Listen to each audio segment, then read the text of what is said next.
Hello my future doctors, कैसे हैं आप लोग? आई होप कि बहुत अच्छे होंगे दोस्तों, और अच्छा रहना भी चाहिए। दोस्तों, आपकी काउंसलिंग की प्रक्रियाएं लगभग सभी स्टेट अपना प्लानिंग कर रही है कि कैसे स्टार्ट करना है।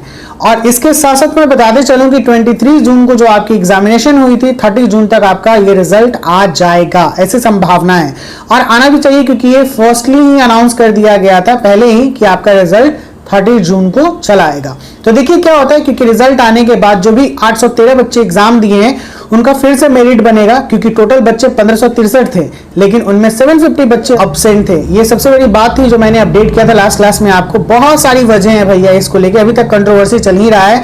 बहुत सारे केसेस फाइल हो चुके हैं, बहुत सारे लोग पकड़ा भी गए हैं, बहुत फास्ट ट्रैक पे एकदम चल रहा है इसका इन्वेस्टिगेशन, सीबीआई को दे दिया गया है।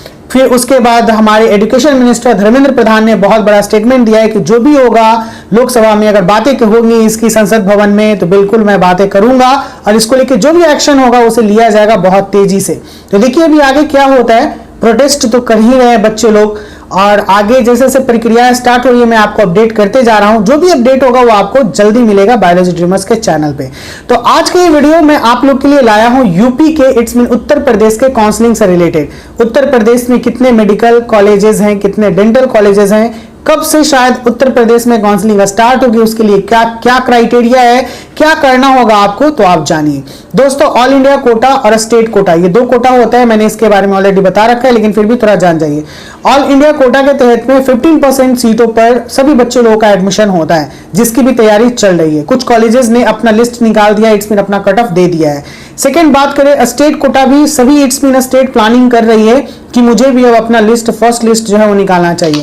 शायद ये 30 जून के लिए वेट कर रहे होंगे, क्योंकि जुलाई के फर्स्ट वीक में आपको ये इन्फॉर्मेशन जरूर बहुत सारे कॉलेजेस से आ जाएगा कि स्टेट कोटा या फिर ऑल इंडिया कोटा की काउंसलिंग स्टार्ट हो गई है। अपने स्कोर कार्ड को रखे रहिएगा और काउंसलिंग की प्रक्रिया के लिए वेट कीजिए, और जो भी चीजों का चॉइस फिलिंग काउंसलिंग के लिए करना होगा वो बस तैयार हो जाइए और करना शुरू कर दीजिए। तो चलिए स्टार्ट करते हैं इस वीडियो को, जानते हैं कि आखिर इस वीडियो में क्या है खास। अंत तक बने रहिएगा पूरी जानकारी के लिए। आइए सबसे पहले बात करते हैं यूपी एडमिशन एमबीबीएस का जो होता है वो काउंसलिंग प्रोसेस के थ्रू ही होगा। इसको काउंसलिंग कराने वाली जो कमेटी होती है वो होती है directorate of medical education and training, जिसको हम लोग DMET बोलते हैं। उत्तर प्रदेश में है भैया। बात करते चले कि उत्तर प्रदेश में कितने मेडिकल कॉलेज हैं। 32 मेडिकल कॉलेज हैं और 23 डेंटल कॉलेजेस हैं, ये कंप्लीटली।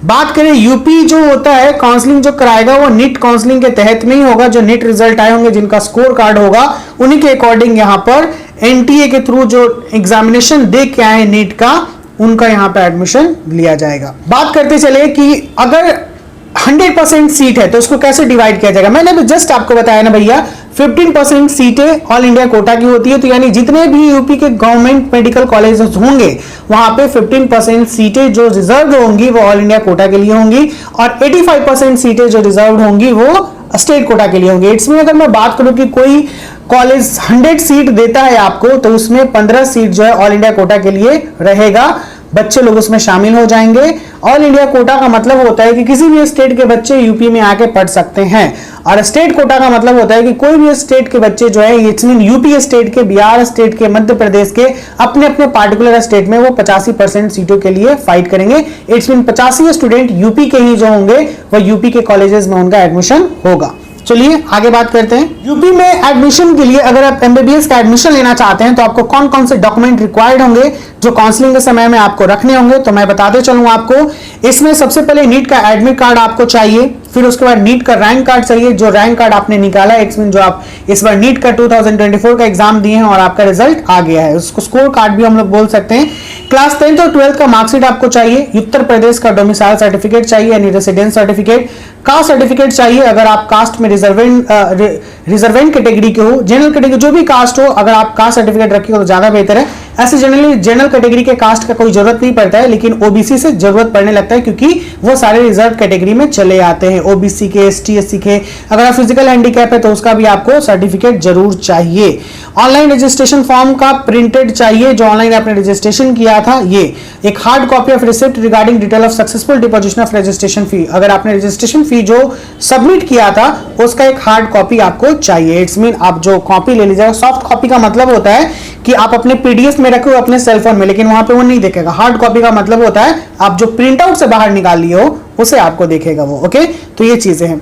बात करें चलो जो सबसे इंपॉर्टेंट बात है, यूपी में एमबीबीएस सीटों के लिए कितने रिजर्वेशन कैटेगरी हैं। तो सबसे पहले शेड्यूल ट्राइब के लिए 2% सीटें हैं, शेड्यूल कास्ट के लिए 21%, इकोनॉमिक वीकर सेक्शन के लिए 10%, अदर बैकवर्ड क्लासेस के लिए 27%, फिजिकल डिसेबल्ड के लिए 5% और एक सर्विसमैन के लिए 2%। मैं टोटल अगर आपको कैलकुलेट करके बताऊं जनरल के साथ में, तो जनरल को भी मैंने नहीं गिनती किया है, जनरल को हटाकर तो शुरुआत इमेजिन कीजिए कि 100 सीटें कंप्लीटली हैं। ठीक है, 100 सीटों में एसटी के स्टूडेंट को, यानी एसटी से जो आते हैं कास्ट से, उनको 2 सीटें मिलेंगी। शेड्यूल कास्ट के बच्चे को जो एससी से आते हैं उनको 21 सीटें मिलेंगी। ईडब्ल्यूएस सेक्शन से यानी इकोनॉमिक वीकर सेक्शन से जो बच्चे आते हैं उनको 10 सीटें मिलेंगी। अदर बैकवर्ड क्लासेस से जो बच्चे आते हैं जैसे ओबीसी के बच्चे, उनको 27 सीटें मिलेंगी।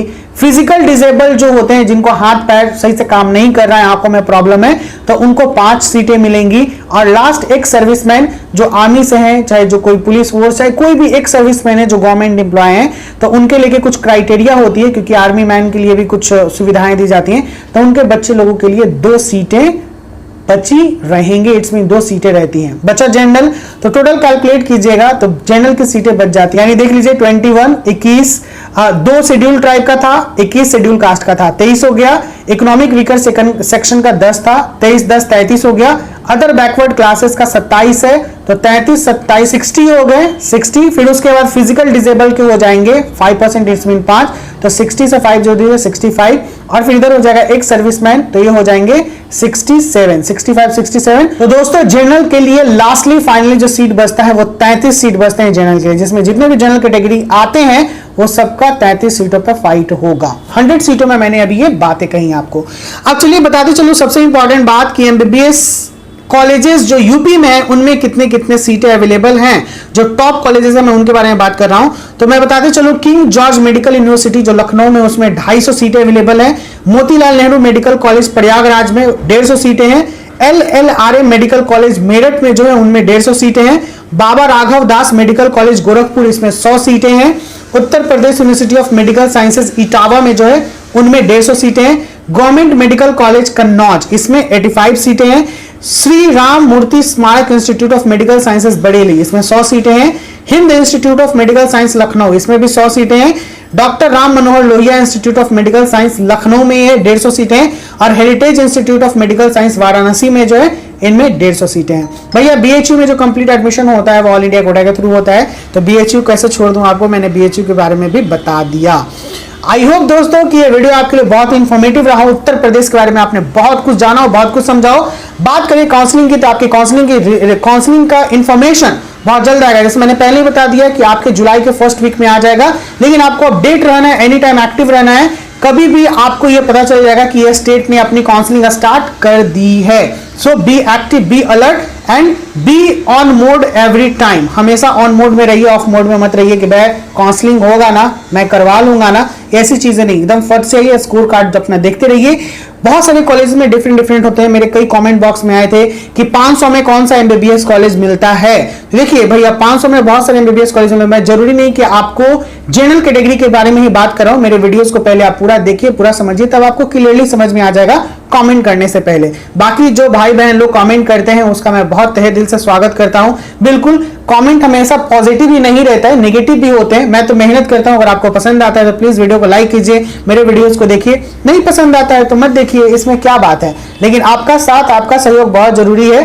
रासवाल 500 मार्क्स पे कई मेडिकल कॉलेजेस मिले हैं ST/SC के कैटेगरी के बच्चे लोगों के लिए। तो मैं केवल जनरल कैटेगरी के लिए यहाँ पे बातें नहीं कर रहा हूँ, मैं सभी कैटेगरी के लिए बात कर रहा हूँ। उन सब में प्लीज आप लोग ध्यान दीजिए, मेरे वीडियोस को गौर से सुनिए, तो आप लोग ऐसा कमेंट नहीं कर पाइएगा। ओके, मिलते हैं बहुत जल्द नेक्स्ट वीडियो के साथ। भाई का मेहनत आपको दिखता है, लगता है कि भाई मेहनत कर रहा है, तो इस वीडियो को लाइक कीजिएगा, चैनल को सब्सक्राइब कर लीजिएगा, ताकि फर्दर अपडेट्स आपको मिलते रहे। बहुत जल्द मिलते हैं नेक्स्ट वीडियो के साथ। Bye bye, take care, see you soon.